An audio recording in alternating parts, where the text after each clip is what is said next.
E para que seja construída de baixo para cima, precisamos organizar a cooperação federativa, o federalismo cooperativo, não apenas vertical, mas também horizontal, entre os estados e os municípios.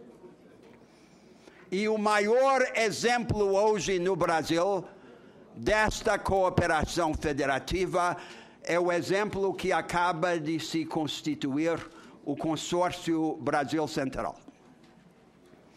O segundo significado desta obra é marcar uma agenda exemplar para o Brasil Central, que é a convergência de 6 agendas. A primeira é uma agenda de qualificação do modelo agropecuário. É ultrapassar o que temos tido, que é a combinação da pecuária extensiva com a monocultura de cereais, sobretudo de soja. Intensificação progressiva da pecuária, combinação pecuária-lavoura e diversificação de lavouras perenes de alto valor agregado. E o ponto de partida é a recuperação de pastagens degradadas, hoje grande parte do território nacional, transformadas no palco físico deste novo paradigma agropecuário. A segunda agenda é uma agenda de industrialização. Não é apenas a industrialização cumulativa dos produtos agropecuários, é também a industrialização do futuro, em 3 terrenos privilegiados. O primeiro é o complexo industrial da agricultura, de biogenética e bioenergia. O segundo é o complexo industrial da saúde, a indústria farmacêutica que se começa a construir no Brasil Central.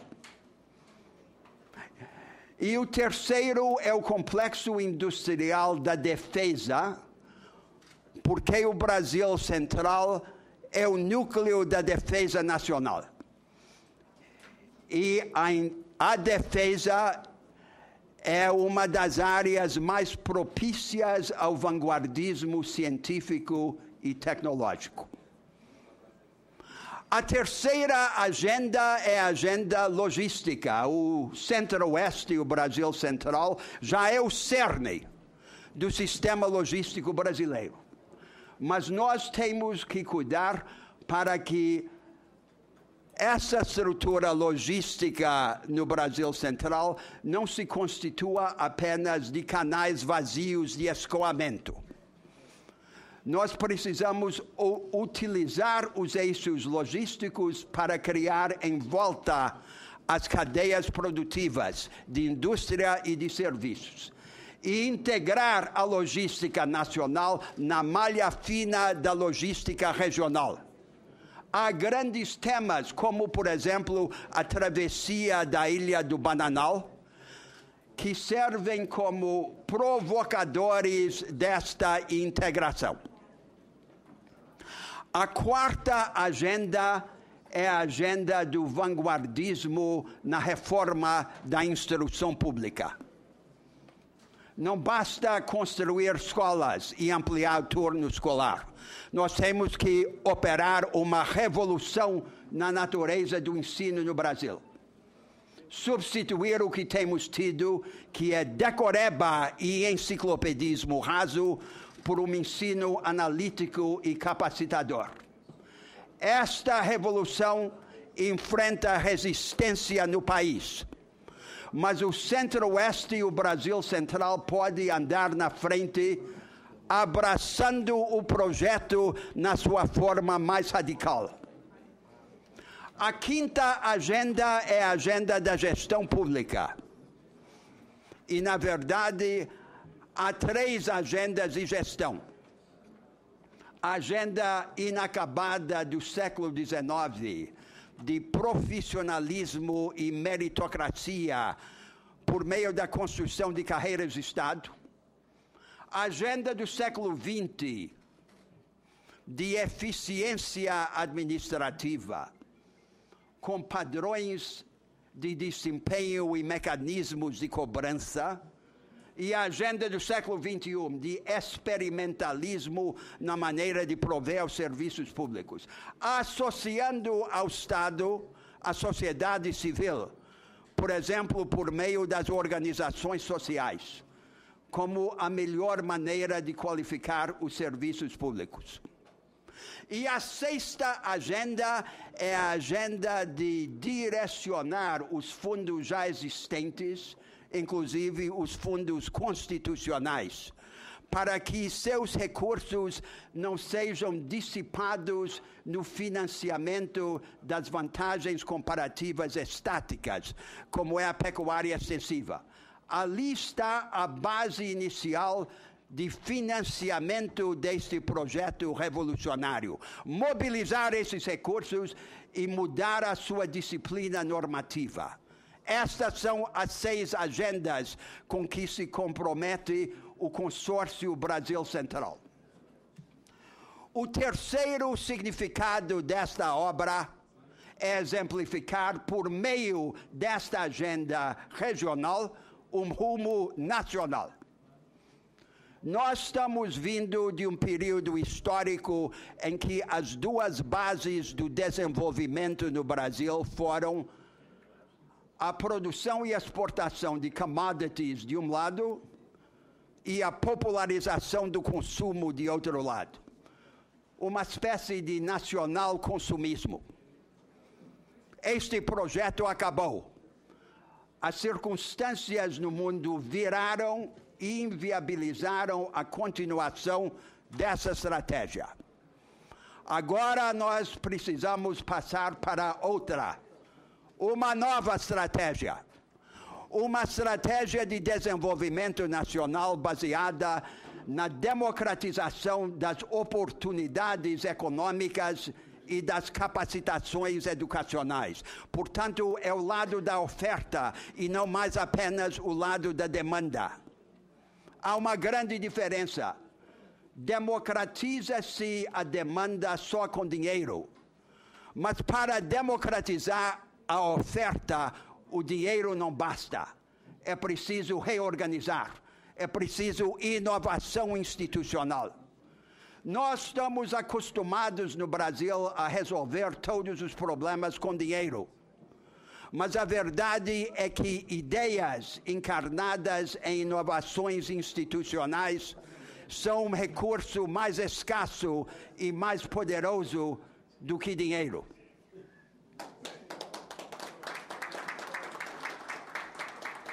A agropecuária do Brasil Central pagou a conta do consumo.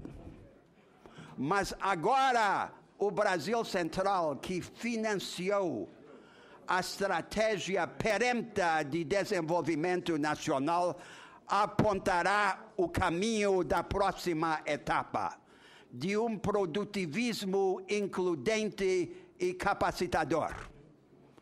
No último período histórico, o povo brasileiro se deixou desrespeitar como beneficiário e vítima de uma prática de cooptação.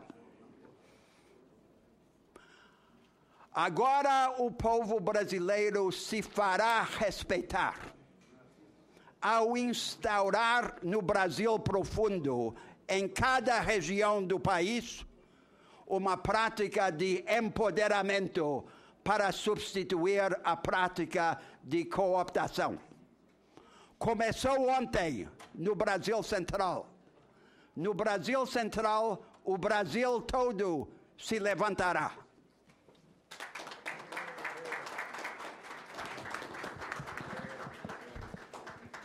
Agradecemos as considerações do senhor Mangabeira Unger.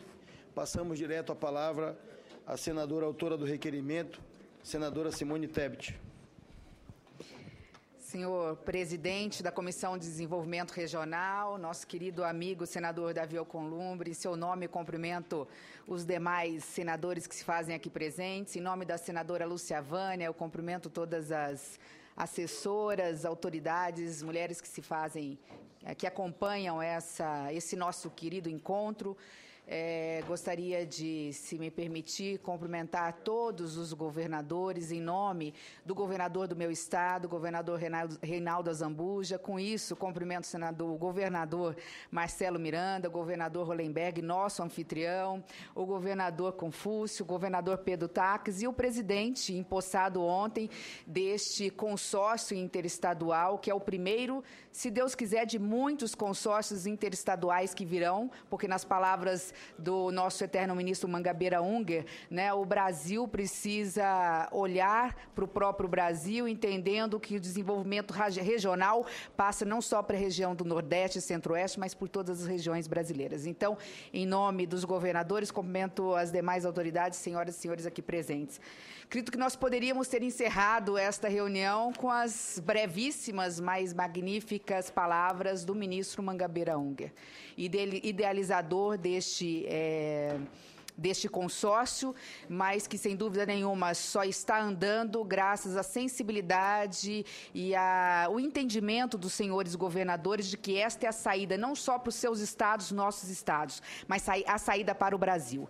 Eu quero, antes de mais nada, fazer uma retificação aqui. Na realidade, eu não sou autora desse requerimento, eu sou apenas uma interlocutora.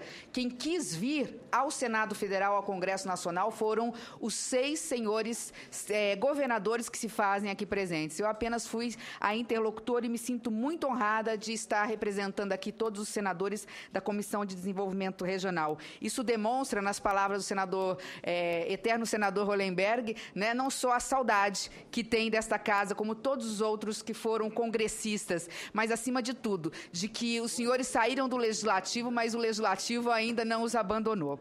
Eu agradeço, portanto, a oportunidade de podermos estar ouvindo um pouco mais sobre a ideia do Brasil Central. Eu praticamente sou uma entusiasta em relação a esta ideia, e não é mais uma ideia, já é uma realidade desde ontem, porque tive dentro de casa um grande professor nessa área.